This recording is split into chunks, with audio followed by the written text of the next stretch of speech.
Wait, hold on 1 second.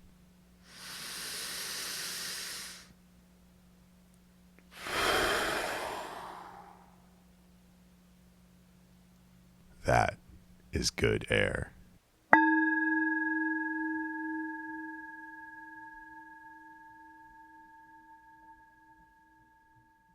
Andrea Kartika Deierlein is back on Good Air. Welcome back. Oh, thank you, Joe. Hello again. It's good to see you. Good to talk with you. And so today's conversation kind of stems from something we talked about a few weeks ago. You and I were talking about core values, and we'll get more into the program when you actually are ready to talk about it. But we won't reveal it too soon. But you got something coming in the next couple months. But core values, that's something that when I was younger, I never really thought about. I just figured like, oh, I'm a good person. Like I try my best. I do the right things. I never really put anything down in front of me to decide what I was passionate about, what I believed in, what kind of person I thought I was, or what kind of things I admire in other people. So you and I were talking about core values, and before we get into the one that I feel like really hit home for me in a way that I'd never seen myself or never really expected out of other people, let's just talk about core values in general. Like, how do you feel about it? Why is it so important to know what you value in life? Yes, I think that our core values are our guidance system. I feel like our core values are the compass that helps us through life. And I've been thinking about this a lot, and it just came up for me, what are my core values? And to really check in and notice what is important to me.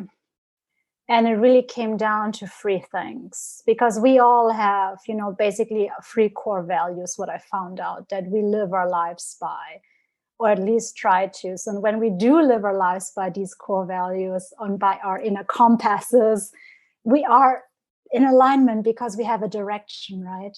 But when we work against them, this is when the trouble begins. So I've been seeing this a lot in my work with my clients.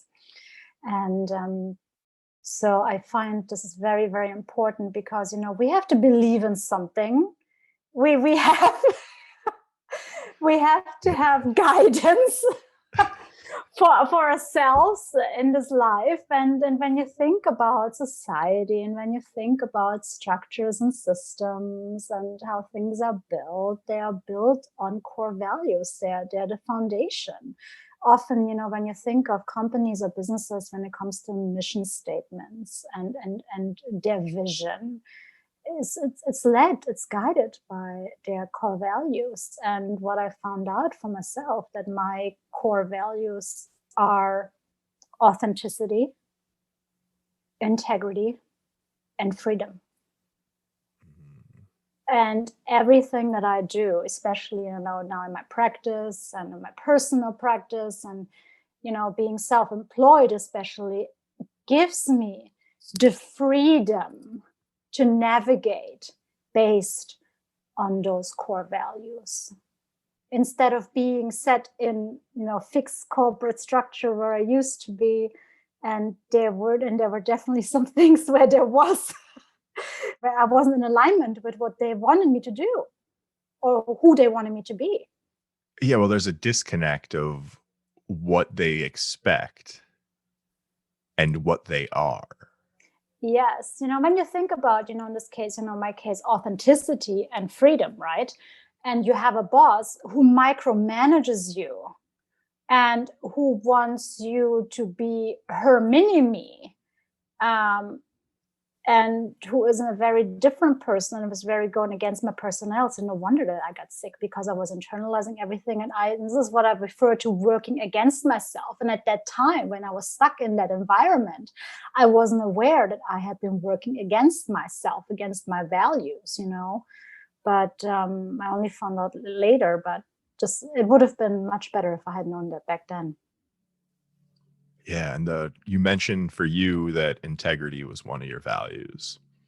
And when Yeah. you and I were discussing this a few weeks ago, out of trial and error, we figured out that integrity was one of mine too. And it was something that, because I'd mentioned honesty, I'd mentioned authenticity, and you were like, go a little further, go a little further. And I'm like, what? And you said, what about integrity? And it was something that I'd never really thought about.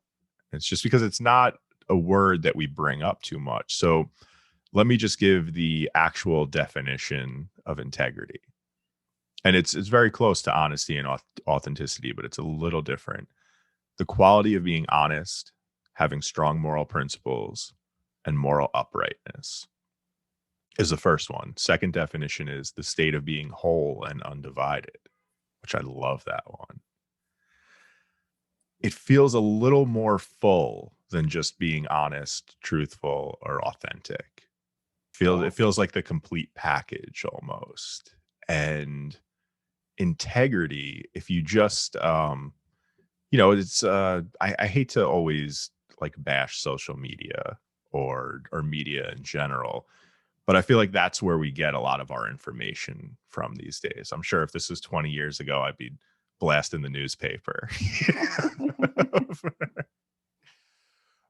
But it feels like on a whole, we don't value integrity anymore. We don't even look for integrity. We just want something that's going to excite us and give us something to talk about. But integrity feels like it's gotten lost. And I'm glad that you brought it up, because now I feel like that's something that I hold more dear. And in the last few weeks, I've been looking for, instead of the words that people are saying, I'm looking deeper, and I'm like, oh, is this, does what they're saying have integrity? Does this person have integrity who's telling me this? Or did they just read something or like passing it on like a game of telephone? And I'm looking into myself, where the things that I'm doing every day, whether it's with work or even just like hanging out with friends and family or in my writing, like, is what I'm saying and doing, does that have integrity? Because you're not going to find other people with integrity if you don't start looking for it in yourself.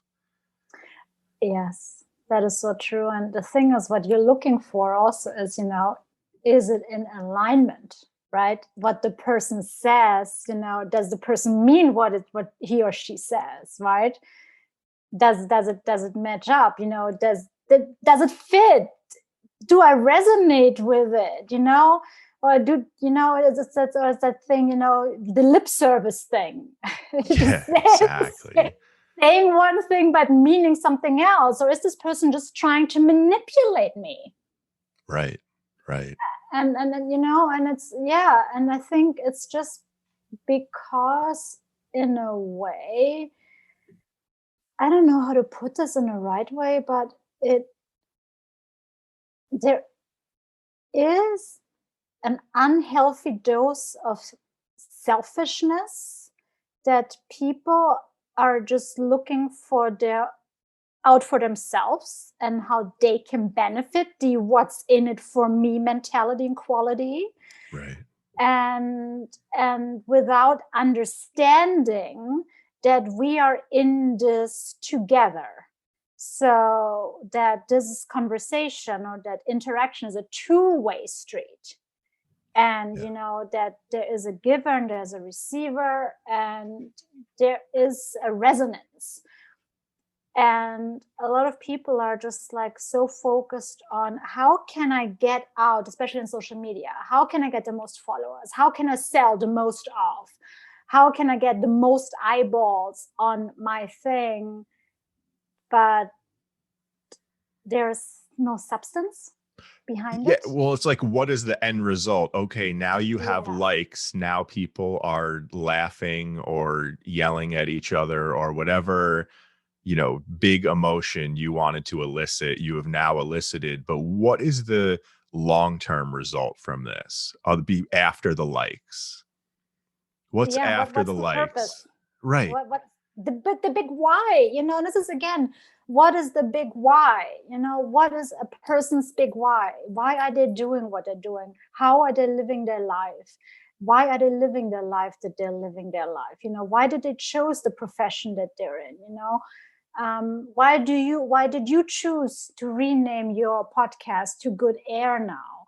Why did I choose to be in the profession that I'm in now? It comes from our big why. What drives us? What helps us to be of meaning, of service, to create, some value for others based on our values. Yeah. That's actually an interesting question. I can give you the answer to why I changed the name if you want. I I give would you love to hear it. today's answer. Well, I feel like with hysteria, that's what I was feeling at the time. And I don't think anybody understood what I was talking about because no one else was really feeling the hysteria of the times 5 years ago when I made that name.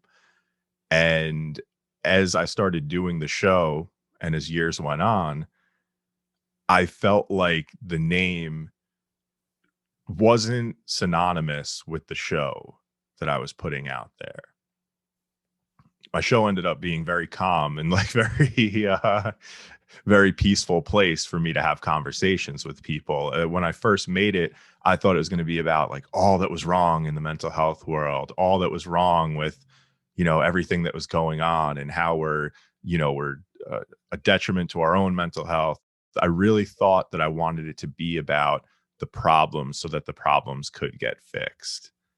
And then I realized that by me revoicing problems over and over again, that's a loop. That's a feedback loop that you can't get out of because you're constantly, now I'm attracting hysteria to talk about hysteria. Well, how can you find peace if all you're talking about is hysteria? At some point, you need to find the good and hold on to that and realize that the bad is there. We're not like ignorant or ignoring the bad that goes on in the world.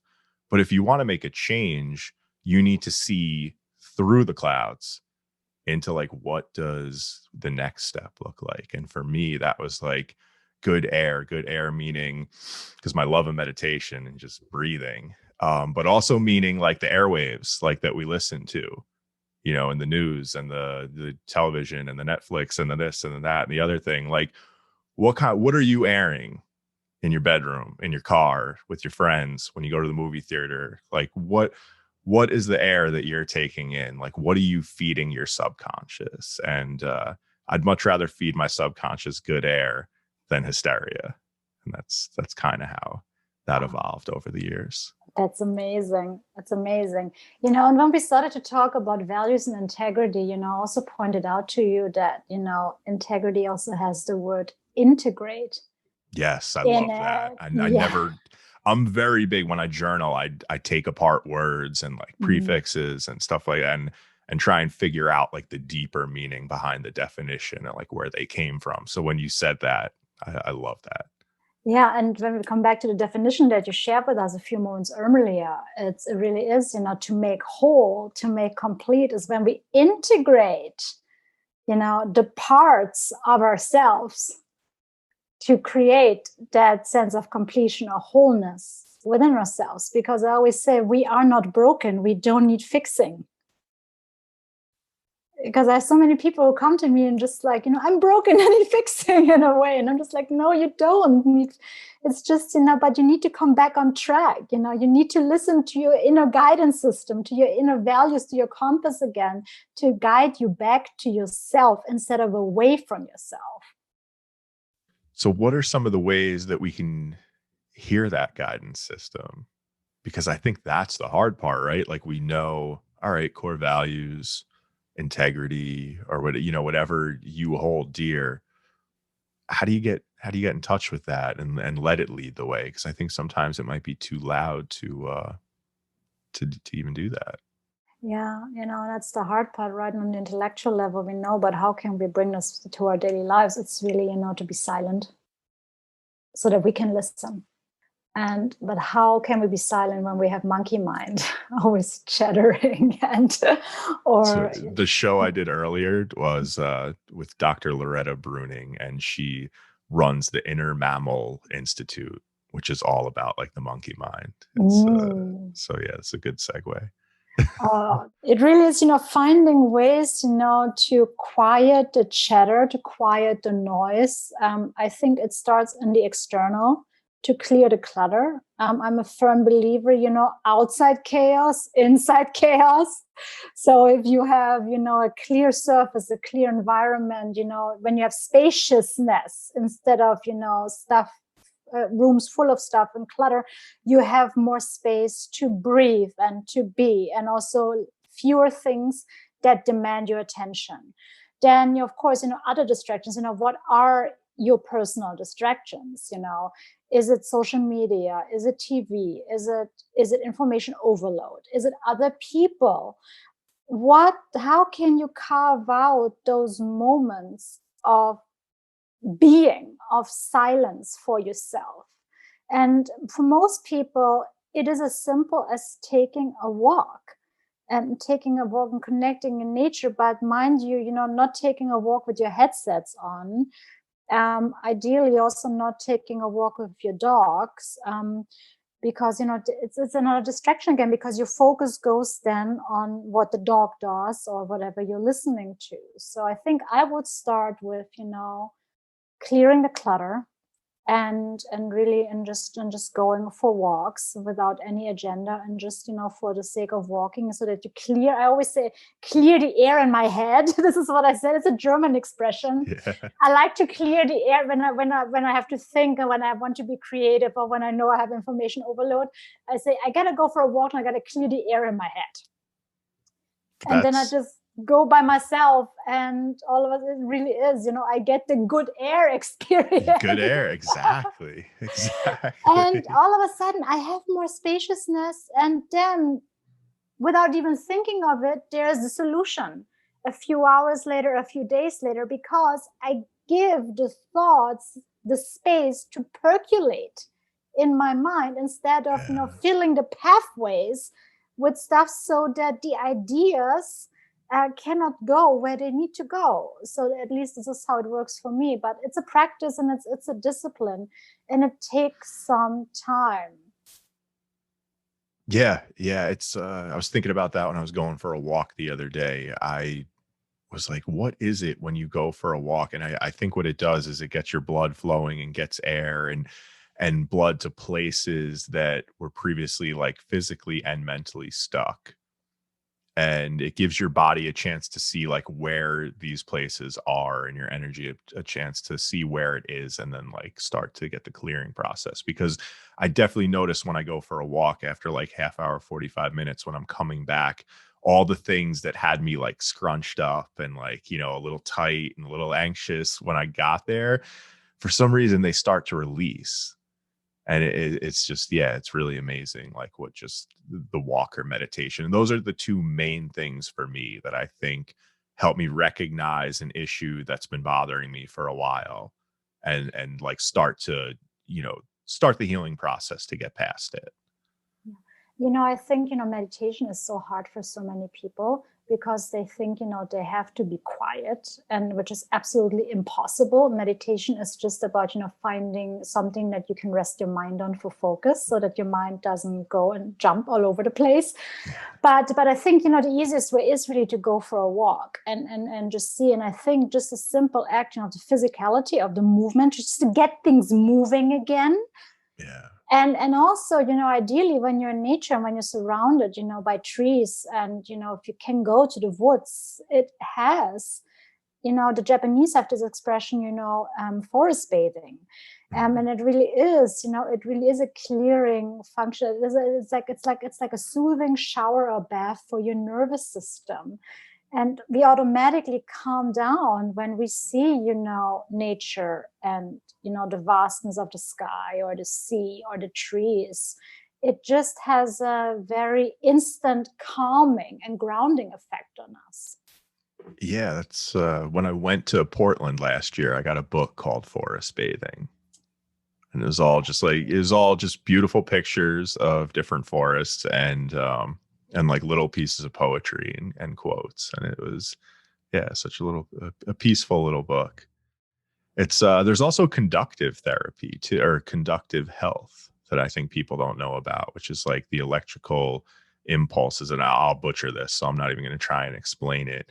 But grounding actually, more than just like a spiritual or mindful effect, it actually grounds some of the excess energy that we have in our bodies. It's like in the winter when you're walking around the house for a while and then like you go to turn on the light, it sparks. That's because your body is just, it's too full with electrical currents or whatever. Like I said, I'm no scientist, so they might put me away for airing this show. But yeah, these are actually real things that when you go out and go for a walk and you just sit up against a tree, like you're actually really grounding some of that high vibe energy that you might be holding too much on to. Oh, the electromagnetic fields. Yeah, that's part of it too. Yes, absolutely. And there's a science to it. Absolutely. There is, I watched a very interesting documentary this summer. It's called, I think, Earthing, and it's the science of grounding. And there are scientific studies about the magnetic field and really how we can discharge those energies, to the ground and to really help recalibrate ourselves. And it makes sense. And they really can explain this very nicely. And it's a documentary that's also on YouTube. So it's called Earthing. So that is very, very recommended to watch, if somebody's interested in this, and I also think, just in general, whatever we do as humans, as a species, keep it simple.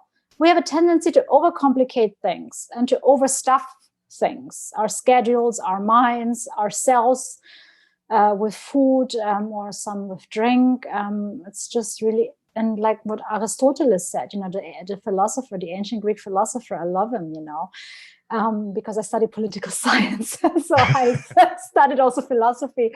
And what really hit with me was it's about everything in moderation. It's about the balance. And the balance is when we do everything in moderation. Yeah. That's all right. One of my favorite classes was the philosophy of politics and religion. So I'm right there with you. Yes, and I think he calls it the Mesotes theory. It's the theory of the middle. Yeah.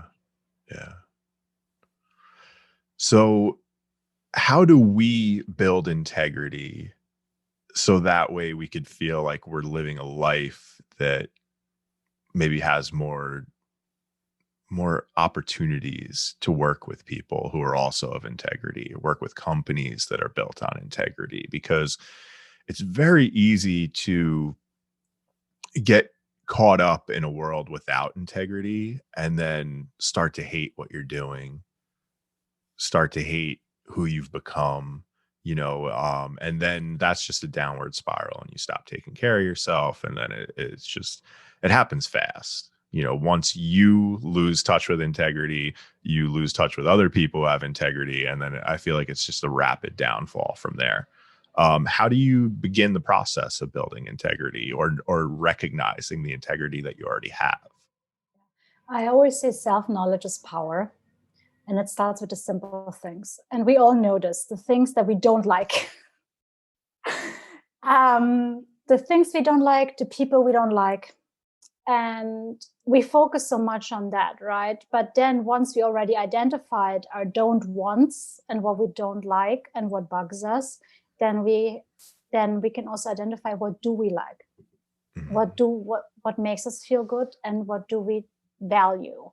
And once we know that, and then we make a decision, I want more of what makes me feel good. I want more of what resonates with me. I want more people who nurture me or, help me instead of people who are dragging me down.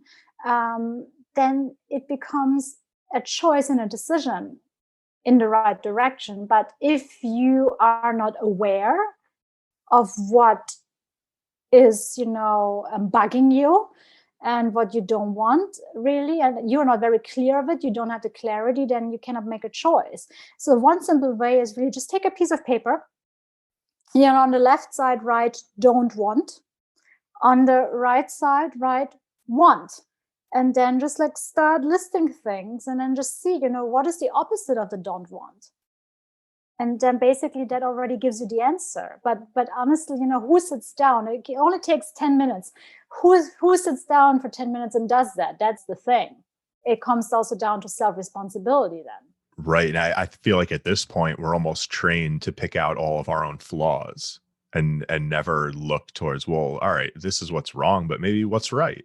Or what do we want rather than we keep getting this, what we don't want? Like, how do we work towards what we do want? So it's really interesting. It's really just a switch in mindset of catching yourself when you start to go down the rabbit hole of what's wrong with me, what's wrong with everything else, and saying like, hold on a second, maybe if we start building new neural pathways in the direction of what's right and what we enjoy and who we love to be around, maybe we start to open up that pathway a little bit more and show some gratitude. That's another thing we talked about. And then if you start showing gratitude for those good things, And maybe there's a amplifies. possibility that they start coming. Yeah, exactly. Yes, Exactly. because it's very simple. It's like it's the law of nature, right? It's like energy goes where the attention goes. But again, if we have no clarity in which direction we are running, our system is running, if we don't have a roadmap or a compass that guides us, we're just lost. And I noticed that with so many people, it is like really like, it's what my teacher said, it's like the blind leading the blind. And now I understand, because it's usually, what is this expression? The squeakiest wheel gets the grease. Yeah. My 90-year-old neighbor said that to me a couple months ago when a tree fell on our street. He called the town like a bunch of times. He said, "Squeaky wheel gets the grease." I was like, "All right, I haven't heard that one in a while." But yeah, you're right. Because it is really what is the loudest, right? What makes the most noise gets our attention. Yeah, absolutely. So we need to make more noise to ourselves about, yeah, not to everyone else. Don't make noise to anyone else, but more noise in our own lives about the things that we love rather than the things that are, making us feel Yeah. terrible. Or, instead of noise, maybe more space, and then it comes Mm, again, how can I create more space for the activities that I love, for the people who I love? And it is really very simple. And we all know, who is important to me, and what is important to me. And if you just and if you just need that, what are the three things that are important to you, and who are the core people in your life, then you already have the direction you're going into. that's awesome. So allow it, definitely allow it. Maybe that's a problem too with a lot of us, and myself definitely, is that it's hard to amplify something that you won't even welcome in the first place. Yeah, that you don't have space for, because the thing is, don't have time, right? That's the no time. But the thing is, we're all given the same amount of time. We don't have time. We make time, or we take time. Yeah. So it's really about our priorities. And it's also, again, it comes back to self-empowerment. When you know yourself and this is important to me, this is what I need to do when it comes to self-care, for example. Or it's just like, okay, this is what my schedule is like, this is what I need to do, because I got to go to work, I have these responsibilities. But in order to do that, how can I carve out those 10-15 minutes or whatever I need for myself to take care of myself before I throw myself into the schedules of other people and then get tossed around by their expectations? What are my expectations? That then, so that I don't get swept away by other people's agendas. Yeah. Yeah. So I think the takeaway in building integrity is first, before because integrity, I feel like it's a word that can be scary. Like it was to me at first. Like I was like, integrity. I don't know if I should be calling myself a man of integrity. It's really, it feels like something when I heard it that should be like reserved for kings or wealthy people. Or and I'm like, wait a second, like why wouldn't I have integrity? Like I'm an honest person. I try my best. Like why wouldn't I have integrity?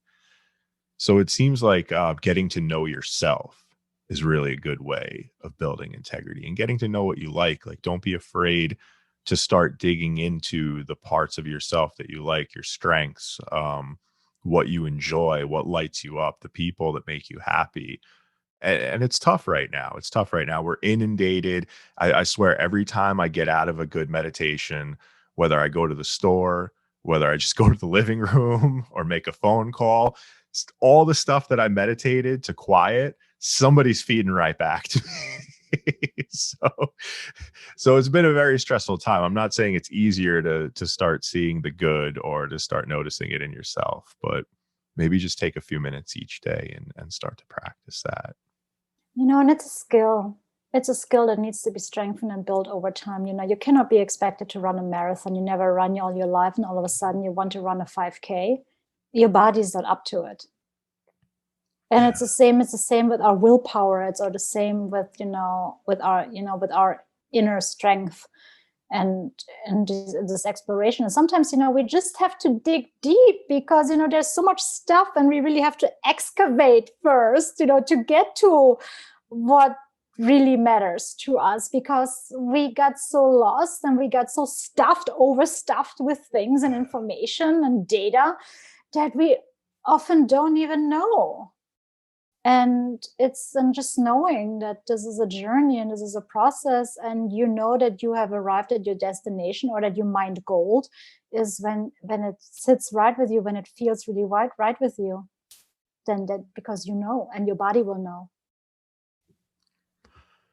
Well, thank you for providing me with some integrity, or the idea of integrity, so that I could integrate it into my life, because at first I rejected it and resisted it, but over the last few weeks I've started to accept it, and I feel better out in the world feeling a little bit of integrity and looking for a little bit of integrity, rather than just have conversations with in my journal with myself and with those that you're unsure if there is integrity there.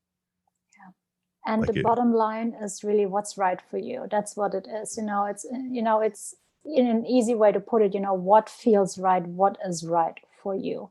What can you do and feel good about yourself. Yeah. I love it. So, all right. Well, thank you very much, Andrea. If anybody wants to learn more about Andrea, the work that she does, she's at thrivereiki.com. You can book a session. You can also check out her YouTube page with a ton of free videos and meditations on it. That's also Thrive Reiki LLC, right? Mm-hmm. At Thrive Reiki on Instagram. And we won't announce your next thing yet, but there's something in the works. So that's all I'll say about that. And just thank you very much. Thank you for having integrity and sharing it with me, because I didn't know I had it. Thank you so much, Joe. And I love the good air. So keep airing the good air. That's it. That's all we got. That's all we have, keeping us alive. Yes, we do. We do. Thank you. Thank you so much. We'll see you guys next time. Yes. Bye.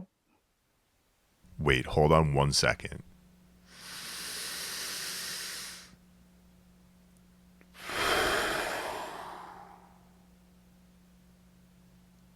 That is good air.